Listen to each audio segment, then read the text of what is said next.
Shukmaya Verabotay, avec la permission d'Hachem, je vous souhaite à vous tous une bonne soirée. J'espère que vous avez passé des bonnes fêtes de Rosh Hashanah et Kippour. Alors, j'aime beaucoup faire un bilan. Après ces deux fêtes-là, je vais faire un bilan des deux fêtes de Rosh Hashanah et Kippour.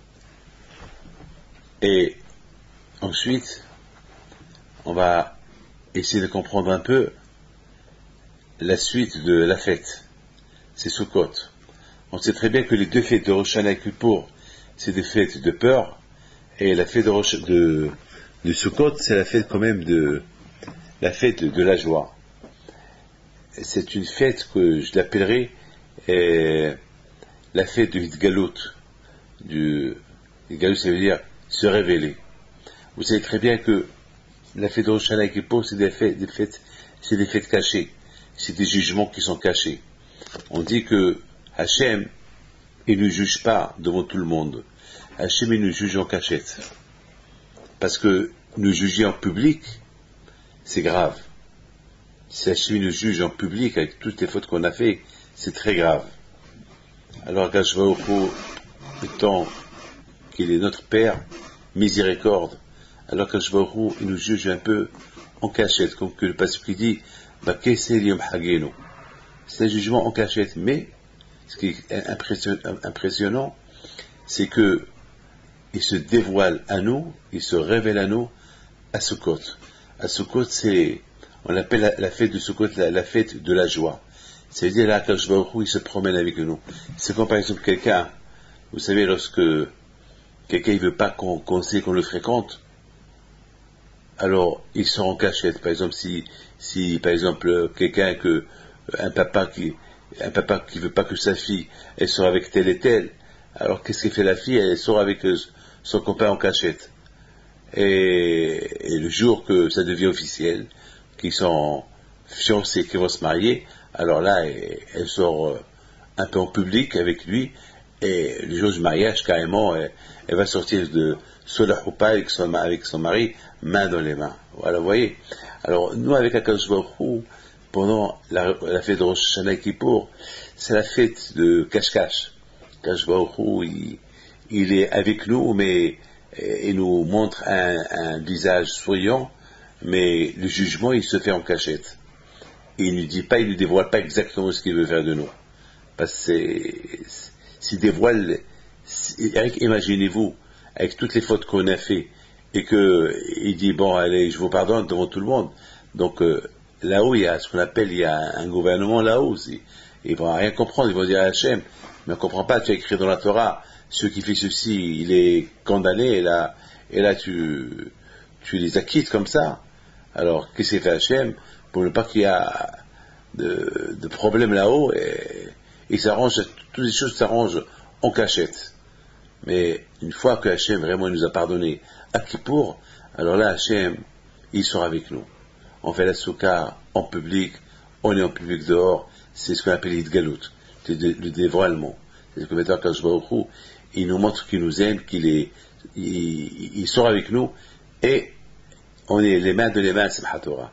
À Simchat Torah, avec la Torah, on est marié avec Akadosh Baruch Hu, on prend les mains d'Hachem, on prend le Sefer Torah, on danse avec, et les choses changent. Donc, en résumé, c'est ça la fête de Rosh Hashanah et Kippour et Sukkot. C'est-à-dire que la fête de Rosh Hashanah et Kippour, c'est la fête de cache-cache, la fête que tout se fait en cachette, et la fête de Sukkot, c'est la fête du dévoilement de le grand amour entre nous et Akadosh Baruch Hu. Alors, mes amis, on va essayer un peu de comprendre la fête de Rosh Hashanah, en quelques mots. Vous savez très bien que la veille de Rosh Hashanah, il faut savoir une chose. Je me pose une question. Pourquoi on a besoin que, à Rosh Hashanah, on sonne le chauffard? Pourquoi on a besoin à Rosh Hashanah que le jugement, il se fait en cachette? Pourquoi Akadosh Baruch Hu, carrément, il nous pardonne? S'il nous aime, il nous pardonne. On n'a pas besoin de ce Satan-là, qu'il est là pour nous critiquer. au moment qu'il fait commencer de le critiquer, Hachem lui dit va-t'en, qu'il va le faire taire. Et c'est super. Donc, moi je ne comprends pas pourquoi il y a aussi Shabbat Shuvah. Le Shabbat Shuvah, c'est le Shabbat où on fait la Teshuvah. Entre le Shabbat Shuvah, il est toujours entre Rosh Hashanah et Kippour. Donc, et même le mois d'Elul. Le mois d'Elul, on fait Teshuvah, on se lève le matin, on fait les Sliachot, etc., etc. Mais je pense que ça suffit que le jour de Rosh Hashanah il arrive, on dit à Kadosh Baruch Hu pardon, et à Kadosh Baruch Hu va nous pardonner, et point final. On n'a besoin ni du shofar pour faire peur au Satan, et c'est tout. Hachem il est miséricorde. Vous savez, un fils qui fait du mal à son père, il va pas commencer à supplier son père des mois et des mois ou des jours et des jours, des semaines pour qu'il lui pardonne. Et le fils, il vient chez son père, il dit papa pardonne, il lui pardonne. Donc pourquoi on a besoin de tant de temps pour faire la teshuvah et le shofar, etc. Il faut savoir, mes amis, que à Rosh Hashanah, lorsque Bémet, on couronne Hachem sur nous. D'ailleurs, Rosh Hashanah, on dit un Melech. Hachem, c'est le roi. Mais pour couronner Hachem comme roi, il faut vraiment être sûr et certain que vraiment tu aimes ce roi-là, que tu le couronnes parce que tu l'aimes. Il ne faut pas oublier que pendant toute l'année, on a abandonné ce roi qui s'appelle Hachem. Alors à Rosh Hashanah, lorsque pendant tout le mois d'Elul, on fait les Sliachot, c'est une préparation pour couronner le roi. On montre à Akadosh Baruch Hu, on t'adore, on t'aime Akadosh Baruch Hu, et vraiment Akadosh, tu es notre roi. Et Bémet, malheureusement pendant toute l'année, on a couronné comme roi le Yetzirah. Le mauvais penchant, c'était le roi, c'était lui qu'on écoutait le plus. C'est lui qu'on écoutait le plus. Et Hachem en a mis de côté. Par au moins une fois dans l'année, à Rosh Hashanah, on va vraiment couronner Hachem. Et peut-être, en couronnant Hachem, pendant le jour de Rosh Hashanah, avec toute une préparation de Elul, peut-être si Dieu veut, il y aurait une suite après Rosh Hashanah. Et c'est la raison pourquoi il y a toute cette préparation-là. Vous savez une chose, à Rosh Hashanah, on découvre quelque chose. On a posé une question tout à l'heure. Pourquoi Hachem, il a besoin de faire tromper le Satan? Et c'est la raison pourquoi Hachem, il nous juge en cachette de lui. Parce que si Hachem, il nous juge devant le Satan, alors le Satan va dire à Hachem, tu ne veux pas les juger bien comme ça, regardez, avec tout ce qu'ils t'ont fait. Donc, la question qu'on a posée, mais pourquoi Hachem, il peut bien nous juger devant le Satan, et qu'il fait faire taire le Satan? Alors pourquoi Hachem, il nous juge en cachette, et en mettant le Satan dehors? Vous savez pourquoi? Parce qu'Hachem, il veut nous montrer le traître, le Satan, ce Yetzirah, ce mauvais penchant, combien il est traître. Ce Satan qu'on a couronné toute l'année, ce Satan avec lequel on était copains toute l'année. Et on a cru qu'il était quelqu'un qui était de notre côté, qui nous aime. Et voilà, on découvre son vrai visage. On découvre à Kippour, à Rosh Hashanah Kippour, il nous critique. Lui qui nous a tentés, lui qui nous a poussé à faire du mal, mais il nous critique pourquoi on a fait du mal. Et c'est la raison pourquoi Kadosh Baruch Hu, il nous montre le Satan, comment il nous critique. Et Hachem, il nous montre combien il nous aime. Lorsqu'il prend, le Satan lui dit, va-t'en d'ici, sors d'ici, et Hachem nous juge en cachette. C'est extraordinaire. Celui en qui on a eu confiance, qui s'appelle le Yetzirah, le mauvais penchant, c'est lui le Boged, le traître. Vous savez très bien que à Rosh Hashanah, c'est la raison pourquoi à Rosh Hashanah, Akadosh Baruch Hu, il nous juge en cachette, du Yetzirah, et Hachem, il laisse pas le Yetzirah nous critiquer. Hachem, il ne juge pas devant lui pour ne pas qu'il confirme, pour Hachem, il ne confirme pas les fautes qu'on a fait, et Hachem, de l'autre côté, il nous montre combien le Yetzirah, il veut rappeler à Dieu toutes les fautes qu'on a fait. Et Hachem lui dit, va-t'en, tais-toi, je ne veux pas t'écouter. Donc, à Rosh Hashanah, on découvre qui nous déteste et qui nous aime. On découvre Hachem qui nous aime, on découvre le Satan qui nous déteste. Vous savez que, à Rosh Hashanah, lorsque on sonne le chauffard, on a posé une question tout à l'heure, est-ce qu'on a besoin de sonner le chauffard? On n'a pas besoin de sonner le chauffard. Le chauffard, c'est pour faire peur le Satan. Si Hachem, il veut, Hachem, de la même façon qu'il le jette de devant lui et qu'il ne laisse pas parler de nous critiquer, Hachem, il n'a pas besoin qu'on sonne le chauffard pour qu'on fait peur le Satan. Parce qu'on sonne le chauffard, le Satan, il a peur. Il a peur de cette sonnerie-là. Et il a peur. Pourquoi? Parce que tantôt, on sonne le chauffard lorsqu'on est assis, tantôt qui montre qu'on n'a pas peur, on est décontracté, et tantôt on sonne le chauffard lorsqu'on est debout, pensif, comme si on montre qu'on a peur. Donc le Satan ne comprend pas, est-ce qu'on a peur ou on n'a pas peur? Alors, il est un peu traumatisé, il s'en va. Mais Hachem, donc c'est à cause de ça, on sonne le chauffard. Si Hachem il veut, qu'il n'a qu'à le jeter de devant lui, on n'a pas besoin du sonner le chauffard. Mais il explique le Maguide de Doubana, en résumé, que sonner le chauffard, c'est se rendre. C'est comme s'il y a une guerre, et il y a toujours dans une guerre, et il y a un qui va gagner, un qui va perdre. Le perdant, il se rend. Il sonne une trompette de défaite, et il lève le drapeau blanc. Ah ben, le chauffard qui nous rappelle notre défaite, il nous rappelle qu'on s'est rendu compte du mal qu'on a fait à Dieu. Et c'est pour ça qu'on sort le chauffard. Alors maintenant je comprends, d'après moi, je pense que le fait qu'on se rend, le fait qu'on sonne le chauffard, qui veut dire qu'on se rend, et on a fait Teshuvah, alors là le Satan il n'a plus rien à faire. Il quitte, il sort. Il sent que sa place n'est plus là. Mes amis, il faut savoir une chose. Il y a beaucoup de gens qui se trompent. Il y a beaucoup de gens qui disent, bon, j'attends à Rosh Hashanah et je fais Teshuvah, je fais pénitence. Bon, j'attends Kippour, c'est le jour du grand pardon, et je vais faire pénitence, le bon Dieu, c'est pas fait que je m'angoisse pendant 40 jours. Du premier mois de Elul, du premier jour de Elul jusqu'à Kippour, il y a 40 jours. Je ne vais pas m'angoisser pendant 40 jours. Là, à Kippour, je fais une grande Teshuvah et c'est tout. La réponse, moi je dirais à ces gens-là, que pour aller de Paris à New York, ça prend 7 heures. 7 heures. Pourquoi 7 heures? Pourquoi pas 1 heure? Pourquoi pas 1 heure de vol? Bon, aujourd'hui, dans quelques temps, on va découvrir des avions supersoniques. Que ça va prendre 1 heure, comme à l'époque, Concorde, il faisait 2h30.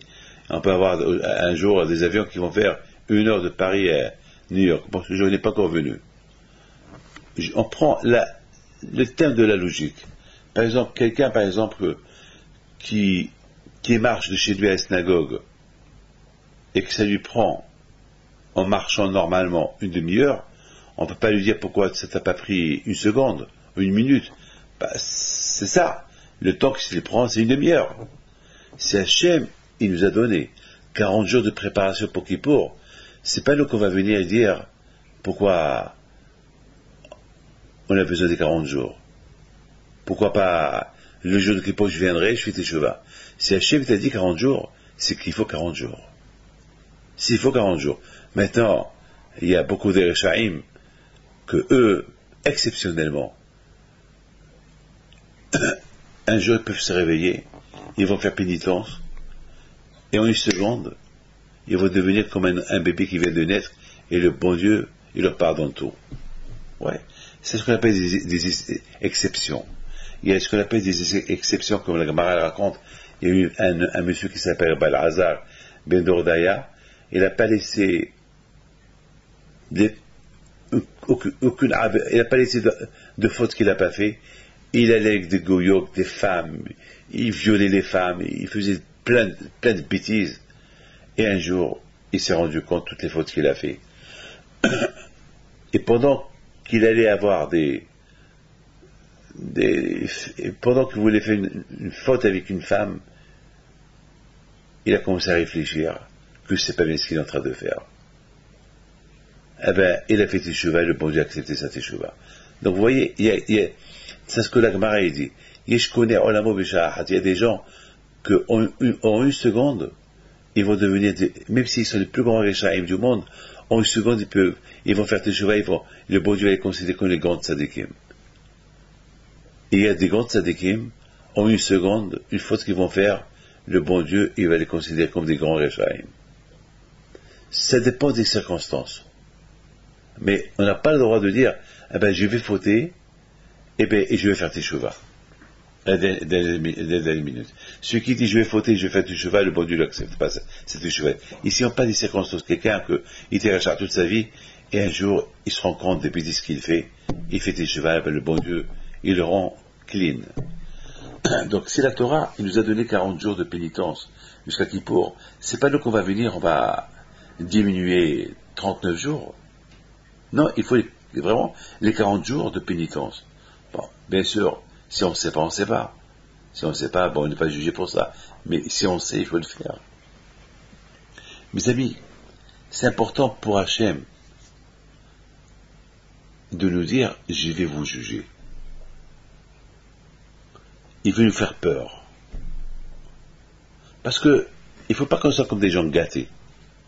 On fait plein de bêtises, et la dernière minute on vient, et le bon Dieu nous pardonne. Non. C'est important que le bon Dieu nous montre qu'il est en colère contre nous, et qu'il veut nous juger. Et qu'il faut qu'on fasse des efforts pour s'approcher vers lui. Il faut faire des prières. Et là, il y a Kippour. Là, il y a le pardon. Il faut qu'on montre à Dieu qu'on veut faire teshuva. Et on fait teshuva. Et on veut approcher d'Hachem. Et on veut le couronner. Parce que toute l'année, on a couronné le Yitzhara. Alors maintenant, le jour de Kippour, le jour de Rosh Hashanah, on découvre celui qu'on a couronné toute l'année, combien il est méchant, qui veut nous enfoncer et qui veut nous critiquer. Et c'est Hachem qui le jette devant lui et qui lui dit, va-t'en. Donc c'est important pour Hachem de nous voir s'approcher vers lui. Prier à Hachem. C'est ça le but de Rosh Hashanah. Le but de Rosh Hashanah, c'est de découvrir le grand traître. Haboged Agadol. Le grand traître qui s'appelle le Yitzhara.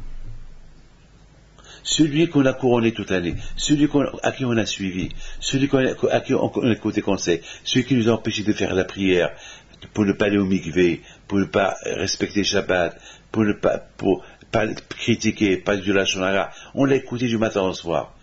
Et on a cru qu'il était notre copain. On a cru qu'il voulait notre bien. Et voilà maintenant, on découvre à Rosh Hashanah qui veut nous enfoncer, qui nous accuse pour toutes les fautes qu'on a fait. Et grâce à Dieu, Hachem nous pardonne. Et c'est la raison pourquoi, à Rosh Hashanah, Hachem, il veut qu'on s'approche vers lui. Il veut qu'on fasse teshuva. Il veut pas le pardonner comme ça en tchic-tchac. Il veut qu'on fasse le chauffard. Il veut qu'on sache qu'il se rappelle toutes les fautes qu'on a fait. Hachem, il veut qu'on le couronne. Hachem, il veut qu'on s'approche de lui. Et pour arriver à tout cela, il y a une préparation de tout le mois de Elul. Avec les slihot, avec le chauffard, avec des prières. Et surtout, lorsqu'on lui montre qu'on se rend. On se rend. Comme qui dit le Maggid Midoubna. Avec le chauffard, lorsqu'on sent le chauffard, on montre à Dieu, je me rends. Voilà le but. Et bien sûr, sans oublier la fête, cette belle fête-là, de Rosh Hashanah, qui est aussi une fête de joie. Hachem, il veut qu'on se réjouisse à Rosh Hashanah. Se réjouir pourquoi? Le jour du jugement, est-ce qu'on peut se réjouir le jour du jugement? Non. Mais on se réjouit parce que, grâce à Dieu, Hachem, combien il nous aime, on se réjouit, on sait qu'on est jugé ce jour-là-bas. Mais de l'autre côté, on ne peut pas cacher notre émotion, notre joie à Dieu, lorsqu'on voit qu'avec tout le mal qu'on lui a fait, toutes les fautes qu'on lui a fait, on a fait contre lui, et malgré tout, Hachem, il ne veut pas écouter ce Satan-là, ce Tzara qui vient nous critiquer. Celui qu'on a couronné toute l'année, qui s'appelle Tzara, il vient le jour de Rosh Hashanah avec toutes les fautes qu'on a fait. Il dit, voilà ce qu'il a fait celui-là. Et nous, on est choqués. Quoi? Toi qui m'as poussé à faire toutes ces fautes-là, aujourd'hui tu viens et tu m'enfonces? Au lieu que tu me protèges, tu m'enfonces. Kashba il nous dit, tu vois, vous voyez ce voyou-là qui est contre vous? Donc là, c'est la raison, si on veut diminuer les forces du Tzara, il faut les slihot. On se prépare un mois avant Rosh Hashanah pour pouvoir bien couronner à Kadosh Baruch Hu à Rosh Hashanah. Mes amis, je voudrais vous dire une chose. Vous savez, à Rosh Hashanah, on lit dans la paracha l'histoire de Abraham Avinu avec Yitzhak, le sacrifice de Yitzhak. D'ailleurs, chaque matin dans la prière, on lit l'histoire du sacrifice de Yitzhak. Mais à Rosh Hashanah, au lieu qu'on lit une paracha qui concerne la fête de Rosh Hashanah, on lit la paracha du sacrifice de Yitzhak. Quelle est la raison? Pourquoi? J'ai pensé une chose extraordinaire.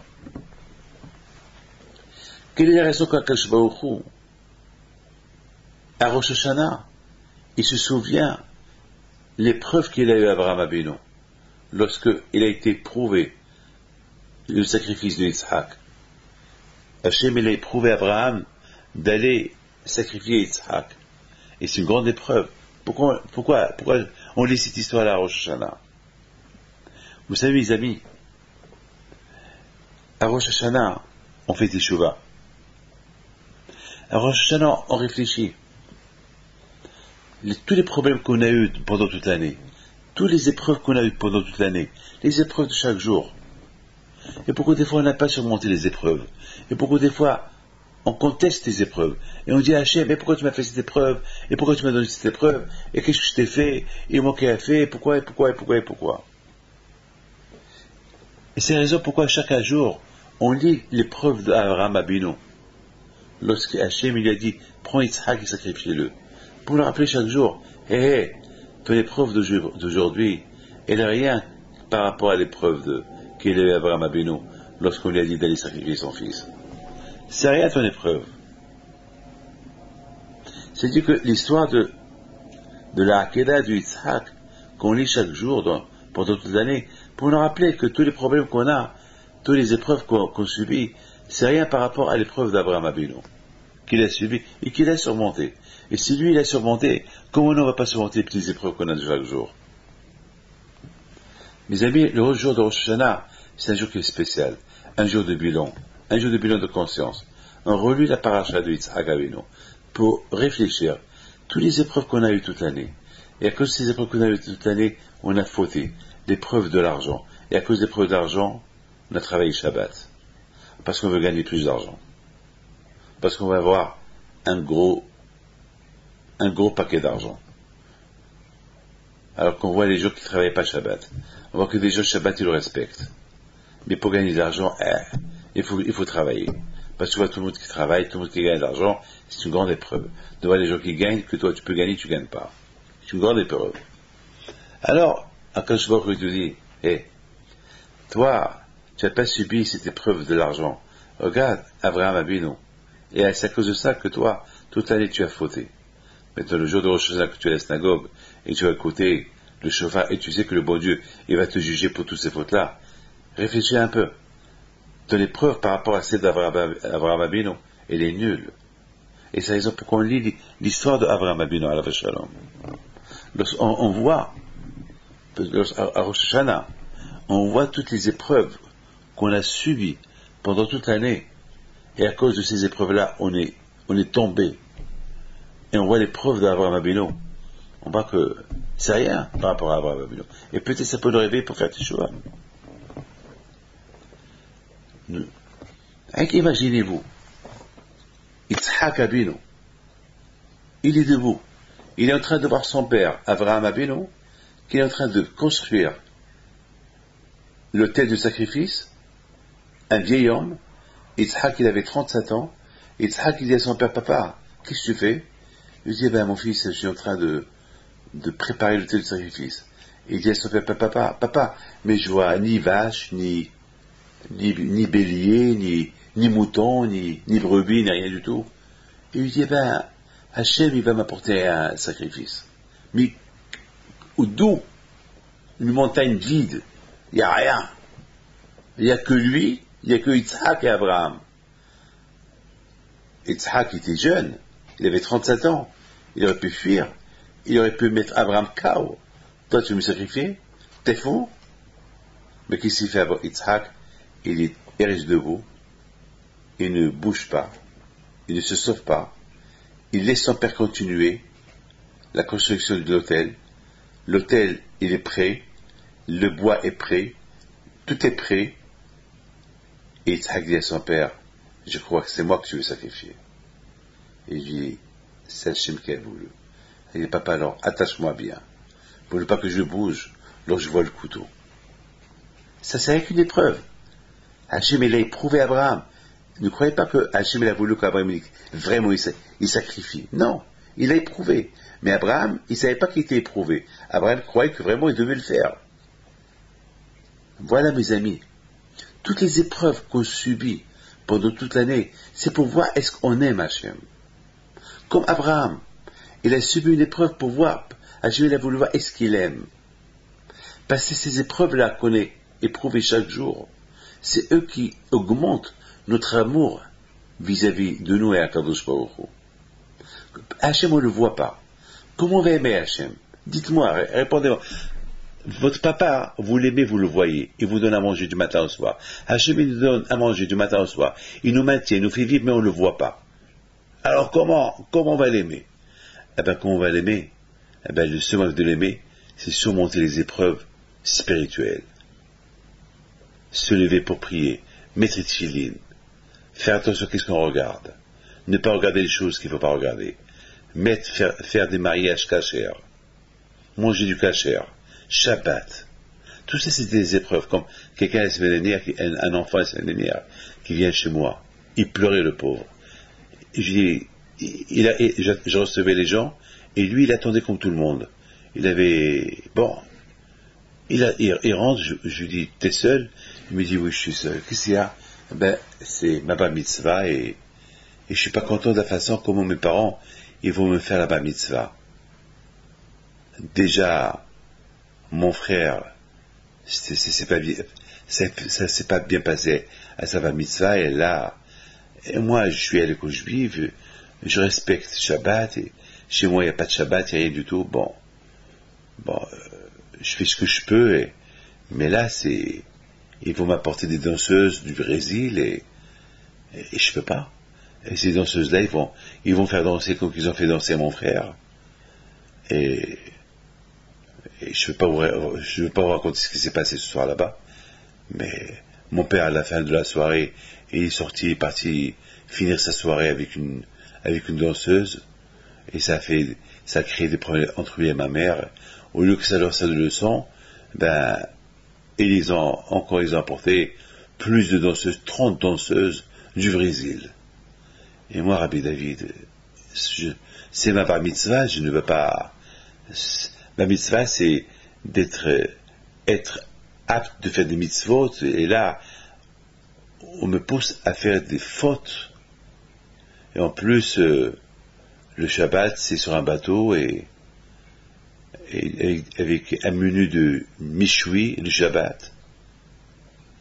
Ça m'a énervé, je dis, mais c'est pas une bar mitzvah, ça. Il m'a dit, Rabbi David, vous comprenez, je sais pas quoi faire. C'est un grand problème. Le pauvre, ce garçon-là, c'est une grande épreuve pour lui. Il ne sait pas quoi faire. D'un côté, il veut pas manquer le respect à ses parents. D'autre côté, il va leur manquer le respect à Dieu. Et c'est un garçon qui a découvert Dieu tout seul. C'est pas chez lui qu'il a découvert Dieu. Comme beaucoup qui découvrent Dieu seul. Comme beaucoup des gens qui se convertissent au judaïsme parce qu'ils ont découvert le judaïsme tout seul. Vous vous rendez compte? ben, ça s'est terminé d'une façon catastrophique. Catastrophique. Il n'y a pas eu de bar mitzvah. Il n'y a pas eu de bar mitzvah. Bon, le bébé, il met ici de filine, mais il n'y a eu ni fête ni rien du tout. Pourquoi? Ben parce que lorsque ses parents sont partis pour signer le contrat avec le manager des danseuses,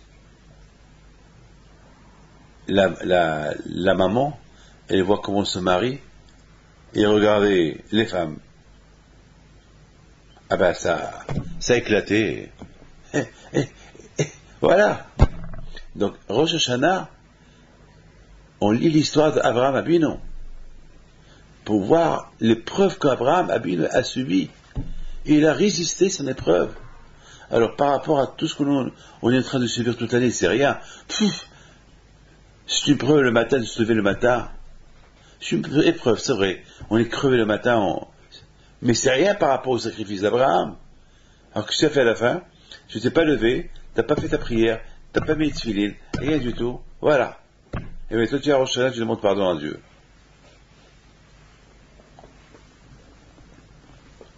Mes amis, je vous pose une question.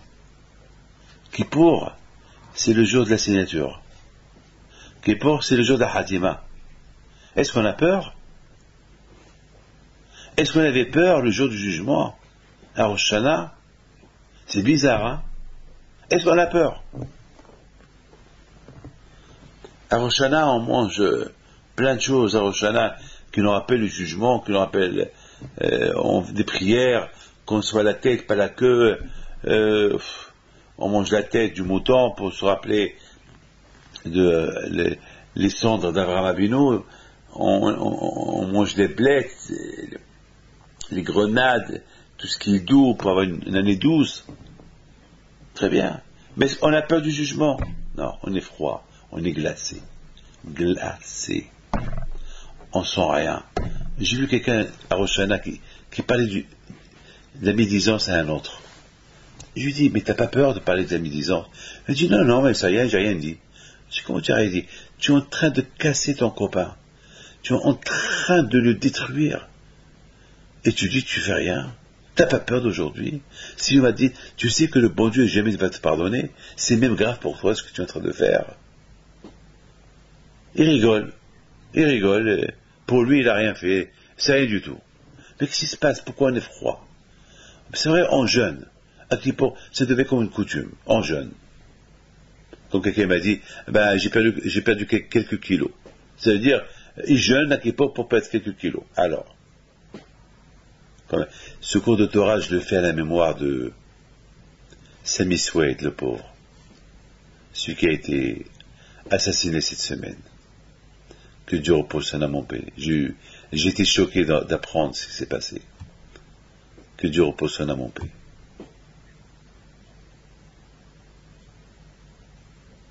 Alors, qu'est-ce qui se passe? Pourquoi on est froid? Regardez, quelqu'un qui reçoit une convocation du juge pour faute grave, il tremble. Peut-être que le juge va donner 20 ans de prison.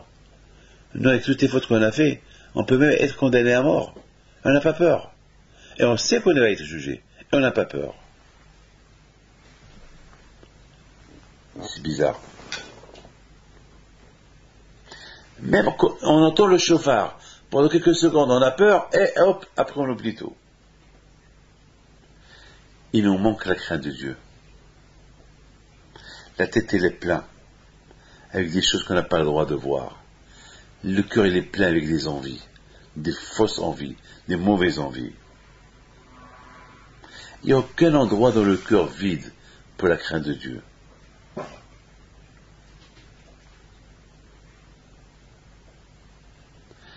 À Rosh Hashanah et Kippour, il n'y a pas de miracle.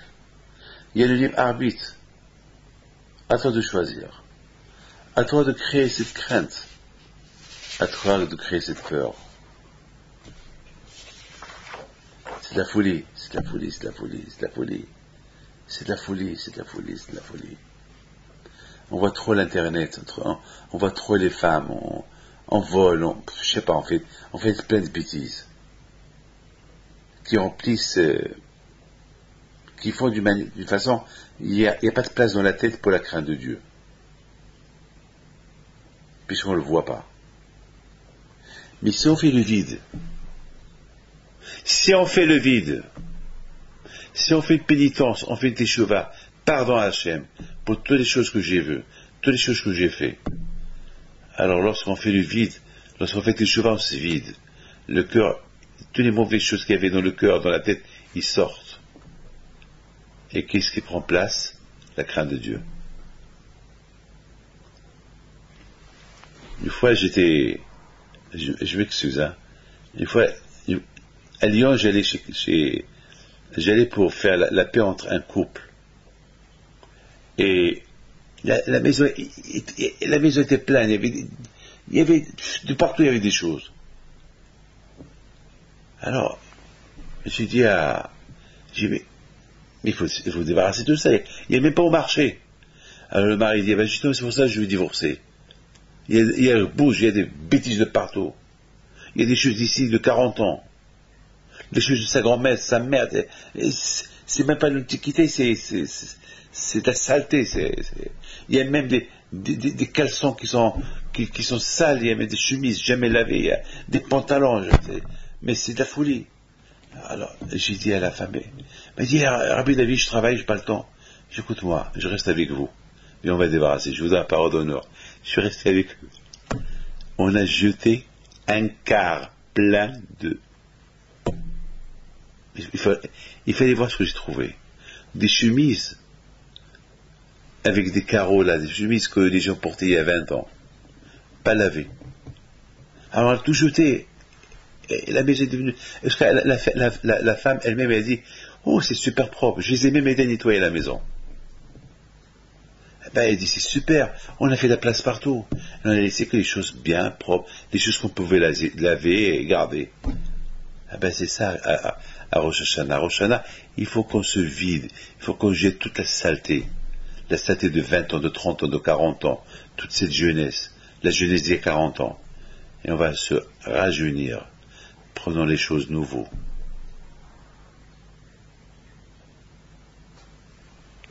Bush, il a énervé l'Europe lorsqu'il a dit le vieux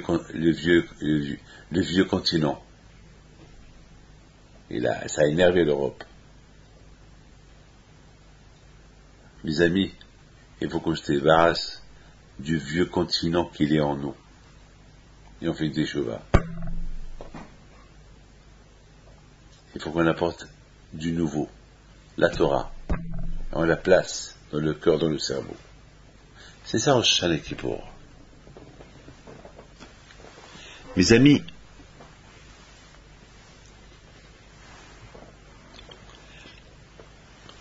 je voudrais tant vous dire, mais je peux vous dire, toute la préparation qu'on se prépare à Rosh Hashanah, le mois d'Elul, à Rosh Hashanah, et entre Rosh Hashanah et Kippour, pour vraiment arriver à Kippour, pourquoi Hachem nous dit, vous êtes propre, c'est bon, je vous pardonne. Comment voulez-vous qu'on approche à Hachem sale? À Rosh Hashanah Kippour, on dit Hachem t'es roi. Mais Hachem il nous répond, je suis roi, et hier j'étais pas roi, et pour toute l'année j'étais pas le roi, c'est bientôt que je suis le roi. Ça choque, hein? Ça choque qu'en courant Dieu à Kippour et à Rosh Hashanah, et Hachem nous dit, que je vais vous couronner, et après vous donner un coup de pied. Beïta. C'est la raison pourquoi, si Dieu veut, si on arrive à couronner Hachem, à Rosh Hashanah Kippour, on doit maintenir ce couronnement. Et lorsqu'on maintient ce couronnement après Kippour, on va voir Hachem qui va se dévoiler à Sukkot. C'est pour ça qu'on dit, c'est la fête des noms, le dévoilement des noms d'Hachem. On sort dehors, on sort avec Hachem en public. En public. La Soukha, c'est les Gematria, Yudke Vavke Adnud. C'est l'équivalent des deux noms de Dieu, le mot Soukha. Et la Soukha, elle est dehors, en plein rue. La démonstration qu'on est en on est en plein paix avec Dieu. Je termine avec une petite histoire. Petite histoire. Vous savez, j'étais à Baal Shem Tov. J'ai passé la fête Shabbat là-bas. Il y a 2 semaines. Une semaine avant l'Aïloula de Rabbi Haïm Pinto. Et j'ai demandé au responsable là-bas de bien me nettoyer une chambre où j'allais dormir. Soit disant, cette chambre-là, on l'appelle la suite royale. C'est la meilleure chambre. Mais je connais cette meilleure chambre. Toujours il y avait là-bas des araignées. Moi, je suis allergique aux cafards et aux araignées. S'il y a des araignées et des cafards dans la chambre, ou moi ou eux. Les deux, même que je suis vieux, l'araignée, il me fait peur. Enfin, je sais pas. Écoutez très bien. J'arrive 2 heures avant le Shabbat. Je redemande au responsable, est-ce que vous l'avez lavé? Mais il dit, elle est super. Et c'est vrai, la chambre, j'ai vu qu'elle était super. Et je dis, vous avez vérifié sous les lits, tout ça? Bah oui, bien sûr. Alors moi, ce que j'ai fait, j'ai pris une bombe. Le bombe anti-cafard, désinfectant. Et j'ai commencé à bomber sous le lit. Et je voyais de tous les côtés les araignées qui sortent. Même de la clim, il y avait une grosse araignée qui sort. J'ai commencé à crier, mais c'est quoi ça? Ben, Rabbi David, on a nettoyé. J'ai dit, vous avez nettoyé? Vous avez nettoyé la surface. Vous n'avez pas nettoyé sous les lits. Et dans les trous. Regarde ce trou là, voilà, une araignée qui sort. Donc il a fallu on a tout fait sortir dehors. On a désinfecté la chambre. Et on a désinfecté les lits. Et même la nuit, j'étais pas tranquille. J'attendais Shabbat qui sort, qui t'aimait pour que je rentre chez moi. Pour que j'entre dans le bus. Mais ça m'a choqué, cette histoire-là, que je vous raconte. Parce que je me suis dit, David, tu vois, beaucoup de fois on peut croire qu'on a fait une grande teshuva. On croit qu'on est propre, on est vide de toutes les fautes qu'on a fait. Et lorsqu'on commence à faire teshuva, une vraie teshuva, à Rosh Hashanah et à Kippour, on dévoile les bêtises qu'on a fait, les araignées qui commencent à sortir, des cachettes. Alors que nous on a cru qu'on a fait une bonne teshuva, alors que nous on a cru qu'on est nickel, alors que nous on a cru qu'on est super. Et on découvre qu'on n'est pas super. Et on découvre on a fait plein de fautes. On découvre qu'on est rien du tout. Rien du tout. C'est la folie. Donc qu'est-ce qu'on doit faire? On doit faire encore une autre teshuva. On bombe. On élimine tout ce mal-là qu'on a fait. On se renettoie encore. On refait encore le vide. On se revide. Afin que si Dieu a Akadosh Baruch Hu, il accepte notre teshuva. Mes amis, je vous souhaite à vous tous, si Dieu veut, une bonne fête de Sukkot. Parce que la fête de Sukkot, c'est la fête de la joie. Pendant 1 mois, pendant 40 jours, Elul jusqu'à Kippour, c'est le mois des Slichot, de la détresse. Et la grâce à Dieu, c'est le mois de la joie. Là, on n'a plus honte de soi-même. Là, on est super heureux. Là, Hachem se promène avec nous. Et après, c'est Simchat Torah. Et après, c'est l'année qu'on va affronter. Je vous bénis à vous tous. Mais je vous raconte une histoire qu'un juif nous a raconté à Essaouira pendant la Hilula de Rabbi Haïm Pinto. Ce monsieur, il avait un problème dans les yeux. Et les médecins lui ont dit, le seul moyen pour guérir, c'est le laser. Il vient chez Rabbi Haïm Pinto. Il prie à Rabbi Haïm Pinto. Il prie. Parce que c'est un laser qui pouvait ou l'aider, ou que Dieu préserve. Si ça échoue, le repas du laser, eh ben, il perd sa vue. Il vient, il prie chez Rabbi Haïm Pinto. Il rêve un rêve chez Rabbi Haïm Pinto. Il rêve Rabbi Haïm Pinto qui vient vers lui avec 2 bougies. Il lui approche des bougies dans ses yeux. Il lui dit, lève-toi, tu n'as rien du tout. Il se réveille, il raconte son rêve. Il sait pas si c'est vrai ou c'est pas vrai. Tout ce qu'il sait, c'est qu'il va chez le médecin le jour qu'il devait faire l'opération. Lorsque le médecin commence à le sculpter, avant de commencer les séances de laser, il lui dit, mais je vois des traces de laser dans tes yeux. Qui t'a fait l'opération? Mais j'ai vu tes yeux il y a 2 jours. Mais chez qui tu as été? Il a dit, si je vous raconte mon histoire, vous n'allez pas croire. Les séances de laser, c'est Rabbi Haïm Pinto qui me les a fait. Voilà le rêve que j'ai rêvé. Le docteur qui n'était pas juif, il est resté bouche bée. Il a dit, je ne comprends pas dans les rêves, mais tout ce que je peux vous dire, je ne sais pas si je dois croire à tes rêves ou pas, mais je vois les traces de laser. Parce que lorsqu'on fait le laser, ça laisse des traces. Je vois des traces, je vois ce que j'ai pas vu. Mais c'est qui ce médecin? Il n'y arrive pas. Mais c'est qui ce médecin qui t'a fait mais cette méthode-là est extraordinaire. Mais c'est qui ce médecin? Il n'y a rien à comprendre. C'est ça, être tzadikim. Que le zéro de Rabbi Haïm Pinto soit avec vous. Et je vous souhaite à vous tous une bonne semaine, une bonne fête de Sukkot. Et je voudrais vous demander une faveur. Il faut toujours faire connaître notre site à tout le monde pour qu'ils écoutent les cours de Torah et pour qu'ils fréquentent notre site. On ne demande pas d'argent, c'est gratuit. Ils peuvent prendre les cassettes, il y a plein à prendre, tout est gratuit. Mais on veut uniquement diffuser la Torah. Celui qui fait ça, celui qui nous aide à diffuser la Torah, eh ben je le bénis et que le bon Dieu le protège et qu'il réussisse dans sa vie. Merci.